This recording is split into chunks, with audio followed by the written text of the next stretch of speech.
اهلا بكم من جديد. عنوان الفيديو بتاعنا النهارده حل اللغز الكبير لوفاة الفنانة الكبيرة سعاد حسني. هنقول صرح الفنان سمير صبري ان حسب التقرير الطب الشرعي البريطاني والمصري مفيش كسر في جمجمة سعاد حسني، وده دليل ان هي لم تسقط من البلكونة. وقال صبري اعتقد ان سعاد اتقتلت في خناقة مع شخص ما، وبعدين حط الجثة بعد كده في الشارع، ومفيش انتحار او اي حاجة من دي، لان صاحبة الشقة اللي كانت قاعدة فيها سعاد كانت بتشرب مخدرات. ولما سألتها عن آخر مرة شافت فيها سعاد كان كلامها متضارب.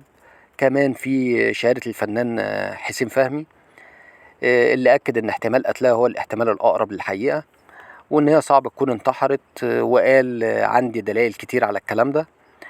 قال إن قبل وفاتها ب3 أيام كلمتها بخصوص تكريمها في مهرجان القاهرة، وبعتت لي 20 دقيقة صوت المهرجان، فأذعت ما يمكن إذاعته طبعا حسب وقت المهرجان. فكانت في منتهى التفاؤل، وكانت بتكلمني عن عمل جديد يجمعنا مع بعض ويكون كوميدي.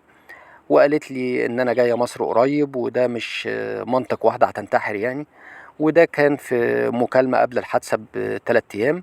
وقالت لي إن أنا خرجت من المستشفى وسحبت فلوسي من البنك اللي هم حوالي تقريبا 100,000 جنيه استرليني، وقاعدة مع واحدة صاحبتي. وبعدين اتضح ان هي مش صاحبتها ولا حاجة، اللي هي نادية يسري.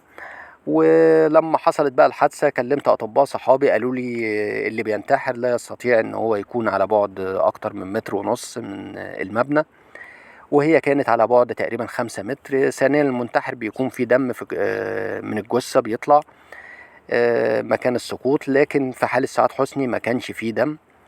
كمان الشبكة البلكونة المقصوصة ديت بمقص، يعني اللي هينتحر ده فاضي يقص بمقص.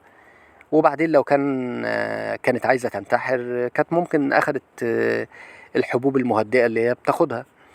مش لازم يعني الفيلم ده كله. وبعدين فين الفلوس اللي سحبتها، وفين سجل المكالمات الممسوحة على تليفونها. وبكده ينتهي الفيديو بتاعنا النهاردة، وتحياتي ليكم.